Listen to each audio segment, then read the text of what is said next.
Hi friends, welcome to Kamakshi tailoring class. నా పేరు సిరిమిల్లా జ్యోతి. నేను ఇప్పుడు బ్యాక్ నెక్ డిజైనర్ బ్లౌజ్ చూపిస్తున్నాను ఫ్రెండ్స్. ముందుగా లైనింగ్ తీసుకున్నాను. పొడవు వచ్చేసి 15 ఇంచులు, వెడల్పు వచ్చేసి 9+2 11 ఇంచెస్, షోల్డర్ వచ్చేసి 7 ఇంచెస్, అక్కడి నుంచి ఆర్మ్ పొడవు వచ్చేసి 7.5 1.5 క్రాస్. ఈ విధంగా మార్కింగ్ చేసుకోవాలి ఆర్మ్ షేప్లో. తర్వాత షోల్డర్ వచ్చేసి 7 ఇంచెస్ తీసుకున్నాం కదా, దాంట్లో నుంచి 4 ఇంచెస్ తీసుకోవాలి. పొడవు వచ్చేసి 3 ఇంచుల దగ్గర ఇలా బాక్స్ లాగా మార్కింగ్ చేసుకోవాలి. తర్వాత కింద 2 ఇంచెస్ దగ్గర ఒక మార్కింగ్ చేయాలి. ఈ విధంగా మళ్ళీ ఇంకొక బాక్స్ గీయాలి. తర్వాత 5.5 ఇంచ్ దగ్గర మళ్ళీ ఒక బాక్స్ గీయాలి. మొత్తం నెక్ పొడవు వచ్చేసి 10.5 ఇంచెస్. ఈ విధంగా మనం ఏ విధంగా అయితే ఫస్ట్ మార్కింగ్ చేసామో ఆ బాక్స్లో రౌండ్ షేప్ మార్కింగ్ చేయాలి. తర్వాత కింది బాక్స్లో 2 ఇంచెస్ వదిలేసుకొని ఇట్లా చిన్నగా స్క్వేర్ లాగా మార్కింగ్ చేసుకోవాలి. సేమ్ అదే మార్కింగ్ని రివర్స్లో పెట్టి ఇలా ప్రెస్ చేయాలి. ప్రెస్ చేస్తే మనకు అది కొంచెం కనిపిస్తుంది లైట్గా, దానిపైనే మార్కింగ్ చేయాలి లైట్గా. ఈ విధంగా చేసిన తర్వాత సెకండ్ మార్కింగ్ నుంచి ఒక ఆకు లీఫ్ ఆకారంలో డ్రా చేసుకోవాలి. మీకు లీఫ్ అనేది కొంచెం వెడల్పు కావాలంటే కొద్దిగా వెడల్పు కూడా చేసుకోవచ్చు ఫ్రెండ్స్. నేను సన్నగానే గీస్తున్నాను. ఒక లీఫ్ లాగా మార్కింగ్ చేయాలి. ఇప్పుడు ఫస్ట్ ఆర్మ్ కట్ చేసుకోవాలి. తర్వాత ఇప్పుడే నెక్ కట్ చేద్దు ఫ్రెండ్స్. మనం ప్రీజింగ్ క్లాత్ తీసుకోవాలి. వెడల్పు వచ్చేసి 5 ఇంచెస్, పొడవు వచ్చేసి 12 ఇంచెస్ తీసుకున్నాను. డబుల్ ప్రెస్ చేశాను, మధ్యలో ఇలా టక్ ఇచ్చాను. బ్లౌజ్కి కూడా లైనింగ్ క్లాత్ కూడా ఒక టక్ ఇచ్చాను. ఆ టక్ ఈ టక్ కరెక్ట్గా పెట్టుకొని ఒక ఆల్పిన్ పెట్టుకోవాలి కదలకుండా. ఈ విధంగా పెట్టిన తర్వాత ఏ విధంగా అయితే మార్కింగ్ చేసామో అదే విధంగా స్టిచ్ వేస్తూ రావాలి. రౌండ్ షేప్కి వచ్చిన తర్వాత మళ్ళీ కిందికి స్క్వేర్ షేప్లో మళ్ళీ కిందికి అన్న తర్వాత మళ్ళీ లీఫ్ షేప్లో కరెక్ట్గా రావాలి ఫ్రెండ్స్. మనకు చూడడానికి ఒక మ్యాంగో లాగా కనిపిస్తుంది. నేను మ్యాంగో ఆకారంలో డ్రా చేశాను. మీరు కొద్దిగా వెడల్పు చేసుకొని లీఫ్ లాగా కూడా డ్రా చేసుకోవచ్చు, మీ ఇష్టం. నీట్గా రావాలి. ఎట్లా అయితే మార్కింగ్ చేసామో దానిపైన స్టిచ్ రావాలి. ఈ విధంగా స్టిచ్ బయటికి వచ్చిన తర్వాత మనం ముందుగా లైనింగ్ మాత్రం అవుట్లైన్ కూడా కుట్టుకోవాలి. లైనింగ్ పైనే మనం ప్రీజింగ్ క్లాత్ పెట్టాం ఫ్రెండ్స్. లైనింగ్ పైన ప్రీజింగ్ పెట్టాం కదా, అవుట్లైన్ కుట్టుకోవాలి.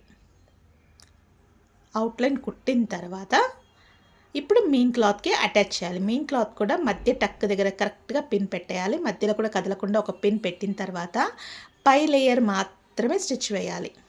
మనం ఇందాక స్టిచ్ వేస్తాం కదా ఫస్ట్లో, ఆ లేయర్ పైనే రావాలి కరెక్ట్గా ఫ్రెండ్స్. నేను ప్రీజింగ్ క్లాత్ వేసి స్టిచ్ వేసాను కదా, కొంచెం స్టిఫ్గా నీట్గా ఉంటుందని. ప్రీజింగ్ లేకుండా కూడా వేయచ్చు ఫ్రెండ్స్, అది మన ఇష్టం. ఈ విధంగా ఎక్స్ట్రా క్లాత్ని కట్ చేసుకోవాలి. ఎక్స్ట్రా క్లాత్ని నీట్గా కట్ చేయాలి. కట్ చేసిన తర్వాత మూల అనేది షార్ప్గా రావాలి. అక్కడక్కడ టక్స్ ఇవ్వాలి. టక్స్ ఇచ్చేటప్పుడు మనం స్టిచ్ వేసాం కదా, అది కట్ కాకుండా చూసుకోవాలి. ఈ విధంగా క్రాస్గా ఇవ్వాలి ఫ్రెండ్స్ టక్స్. ఈ విధంగా నీట్గా టక్స్ ఇచ్చిన తర్వాత రివర్స్ చేసి లైనింగ్ పైన మాత్రమే కార్నర్కి స్టిచ్ వేస్తూ రావాలి. ఈ విధంగా వేసిన తర్వాత ఇప్పుడు మెయిన్ క్లాత్ పైన కార్నర్కి స్టిచ్ వేస్తూ రావాలి. మనకి షేప్ అనేది నీట్గా కనిపిస్తుంది. ఈ విధంగా స్టిచ్ వేసిన తర్వాత మూల అనేది కరెక్ట్గా షార్ప్గా రావాలి ఫ్రెండ్, కుచ్చులాగా రావద్దు. ఈ విధంగా వేసిన తర్వాత ఇప్పుడు మెల్లిగా బయటికి వచ్చేసేయాలి. తర్వాత రివర్స్ చేసి లైనింగ్ మొత్తం అవుట్లైన్ స్టిచ్ వేసుకుంటూ రావాలి. ఫ్రెండ్స్, ఈ వీడియో నచ్చినట్టయితే లైక్ చేయండి, షేర్ చేయండి, సబ్స్క్రైబ్ చేయండి ఫ్రెండ్స్. ఈ వీడియో ఎవరికైనా యూజ్ అవుతుందంటే తప్పకుండా షేర్ చేయండి ఫ్రెండ్స్. ఇప్పటి వరకు సబ్స్క్రైబ్ చేయని వాళ్ళు తప్పకుండా చేయండి. నేను పంపించిన ప్రతి వీడియో మీకు నోటిఫికేషన్ రూపంలో వస్తుంది. తప్పకుండా సపోర్ట్ చేయండి ఫ్రెండ్స్. ఈ విధంగా లైనింగ్ మొత్తం కుట్టిన తర్వాత ఎక్స్ట్రా క్లాత్ని కట్ చేసుకోవాలి. మనకు ఎక్స్ట్రా క్లాత్ మధ్యలో మిగిలిపోయింది కదా, ఆ క్లాత్ని కొంచెం నేను క్రాస్గా ఇలా స్క్వేర్ షేప్లో తీసుకున్నాను. అంటే ఈ విధంగా 2 టైమ్స్ ఫోల్డ్ చేసి ఇలా మనకి కార్నర్కి కుట్టుకుంటూ రావాలి. 2 ఇంచెస్ దగ్గర 4 పీసెస్ ఇలా చేసుకోవాలి. చేసుకున్న తర్వాత రివర్స్ చేసి మనం ఎక్కడైతే స్టిచ్ వేయాలో అక్కడ మార్కింగ్ చేసుకోవాలి. ఇలా డబుల్ ఫోల్డ్ చేసి కరెక్ట్గా వచ్చేటట్టుగా చూసుకోవాలి. ఫ్రంట్ బ్యాక్ అని రబ్ చేయాలి ఫ్రెండ్స్. మళ్ళీ దాని కిందనే ఎక్కడైతే మార్కింగ్ చేసామో దాని కిందనే పెట్టేసి మళ్ళీ ఇంకొక స్టిచ్ వేయాలి. ఇదే విధంగా స్టిచ్ వేస్తూ రావాలి. మరో ప్రక్కన కూడా మనం ఎక్కడైతే మార్కింగ్ చేసామో అక్కడే వేయాలి. ఇలా వేసిన తర్వాత కట్ చేసి ఫ్రెండ్స్ నేను వైట్ డోరీ థ్రెడ్ తీసుకున్నాను. డోరీ థ్రెడ్ని ఈ విధంగా లేస్లాగా కట్టేశాను. నేను ఒక ఫ్లవర్స్ కుడుతున్నాను హ్యాంగింగ్స్. స్క్వేర్ షేప్లో క్లాత్ తీసుకున్నాను. ఒకటి 5 ఇంచెస్, ఒకటి 4.5 ఇంచెస్. ఈ విధంగా ట్రయాంగిల్ షేప్లో 1 టైం ఫోల్డ్ చేయాలి. 1 టైం ఫోల్డ్ చేసిన తర్వాత లేస్ మధ్యలో పెట్టేసి ఈ విధంగా మనం ఫోల్డ్ చేసి ఒక స్టిచ్ వేయాలి. స్టిచ్ వేసేటప్పుడు ఫ్రెండ్స్ జారిపోవద్దు, నీట్గా వేయాలి. ఎక్స్ట్రా క్లాత్ని కట్ చేసుకోవాలి. కట్ చేసుకున్న తర్వాత ఆ స్టిచ్ని మధ్యలో కొద్దిగా లైట్గా ఫ్లీట్స్ ఇవ్వాలి. ఒక 3 to 4 ఫ్లీట్స్ ఇలా ఇచ్చిన తర్వాత ఎక్స్ట్రా క్లాత్ ఏమైనా ఉంటే కట్ చేసుకోండి. తర్వాత సెకండ్ టైం మనం 4.5 తీసుకున్నాం కదా, ఆ క్లాత్ని కూడా ఇదే విధంగా ఫోల్డ్ చేయాలి.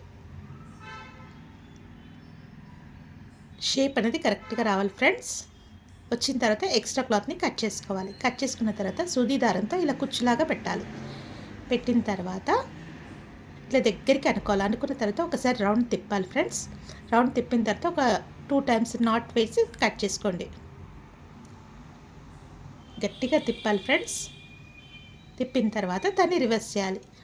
ఫస్ట్ లేయర్ని రివర్స్ చేయాలి. రివర్స్ చేస్తే ఇలా వస్తుంది. సెకండ్ లేయర్ కూడా రివర్స్ చేయాలి. చేస్తే మనకు ఫ్లవర్ మొగ్గలాగా వస్తుంది. చూడ్డానికి ఈ విధంగా ఉంటుంది.